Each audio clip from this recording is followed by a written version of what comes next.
Hi everyone. On June 9th, the Holy Orthodox Church celebrates the memory of a truly marvelous saint, a Russian named Cyril of White Lake.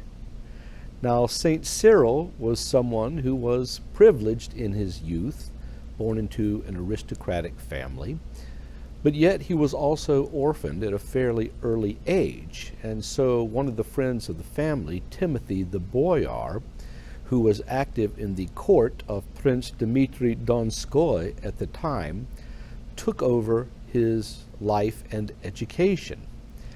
However, Cyril, being very pious, even from a very early age, and loving the things of the church, is someone that desired something greater than simply growing up in an aristocratic family and most probably fulfilling the duties of someone who would be expected to assume roles at the court.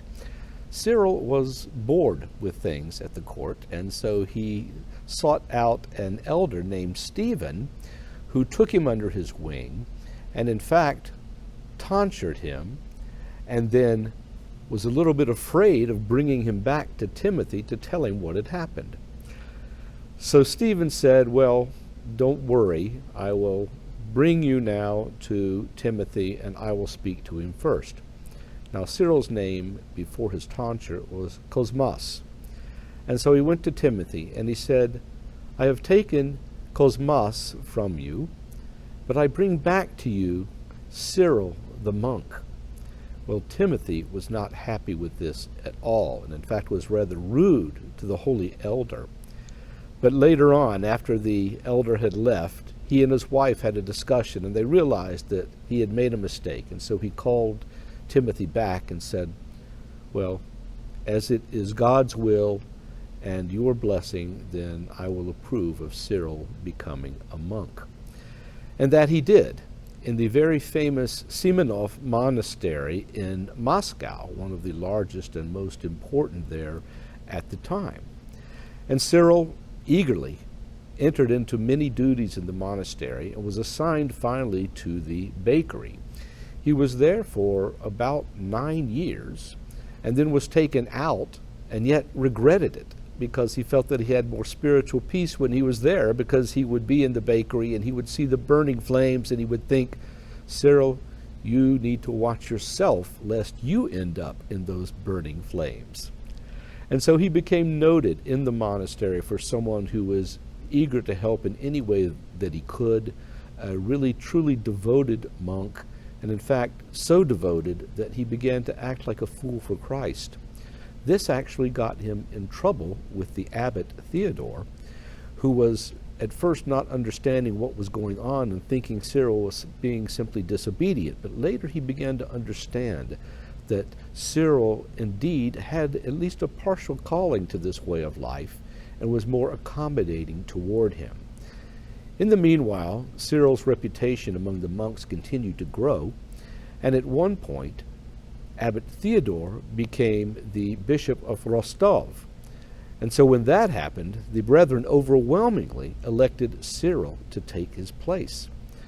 This would have been when Cyril was somewhere between 30 and 50 years of age. We're not exactly sure, because he basically became tonsured at around the age of 30. And so Cyril took over the monastery, and he was very, very loving towards everyone, yet also very strict, but he kept feeling a need for a greater solitude in his life, a greater devotion to Christ without all the hubbub around him. And so at one point he actually retired to his cell and left the abbacy. But even then, it didn't seem to stop anyone from seeking him out and coming to him and asking him for all sorts of advice. He spent as many years as he could in this sort of semi-secluded state, but yet it was never one of total isolation. And yet finally, when he was praying one night before the icon of the Hodegetria, Mother of God, when he did the akathis to her, and he got to the 8th stanza, and he heard a voice saying to him, "Come to Belozersk. There I have a place for you." Now, Belozersk means White Lake.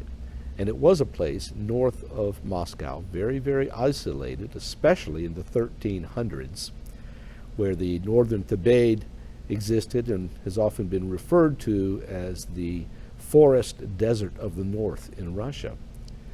St. Cyril ended up leaving the monastery and seeking out the place at White Lake. And there was another monk that was with him who eventually left and went on and founded yet another monastery. But then after a while, two other former monks in the monastery that Cyril was in came and joined him. And he dug a big hole and made a hut and started the beginnings of what would become eventually the monastery of St. Cyril at White Lake. Cyril was someone who was, again, very strict in his monastic existence. He permitted absolutely no talking during services. No one could leave early from the services. At the times of the trapeza, when the monks would have their meal, there was a reading done, but again, no talking, and was very, very strict in this regard. But he also developed the gift of foresight, the gift of healing, and the gift of working miracles. At one point, they came to him and said that there's no wine for the Eucharist. The liturgy was just hours away, and they were surprised. And St. Cyril said, well, go bring me the bottles that the wine has been in. And the monks went back, and they opened them up, and they were full and brimming, and did not run out for weeks and weeks after that. The same happened once with some bread that he was distributing to the poor. They said, we have no more, but yet he said, go get the baskets and give it to them. And there was more that was needed for all of the people that needed bread in the area. St. Cyril was also someone who was responsible for a number of healings, and in fact, one person even rose from the dead after his prayers. They came to him and wanted to bring the Eucharist to this man, and by the time they got to St. Cyril, well, the man had already reposed. And they came back and told him, and he said, well, let's get the Eucharist and go see him anyway. And when they came back to the bed, the man, to their astonishment, was sitting up, and he received the Holy Eucharist, and hours after that, he laid back down and gave up his soul to God. St. Cyril was in this monastery in White Lake from the age of 60 to the age of 90 until his final repose after the celebration of Pentecost, his last liturgy, in the year 1427. After he died, of course, his reputation continued to grow, and the monastery just exploded in numbers. It is, even today, one of the most fascinating looking places you could see. And I would encourage everyone out there listening to this to Google Cyril of White Lake Monastery and see some of the extraordinary photos that came up. The place is huge. It's got 11 churches in it, some extraordinary icons.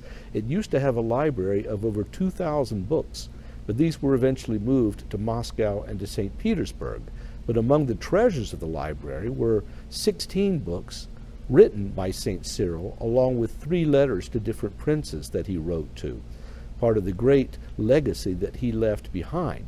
Even today, there are active monks that are there that were put back in 1998 after the Soviets closed, as they did so many important places, the monastery in 1924. But you can see how phenomenal a place it is. St. Cyril, of course, was a spiritual child of the great St. Sergius of Radonezh, who, when he was a young monk, used to come and visit St. Cyril.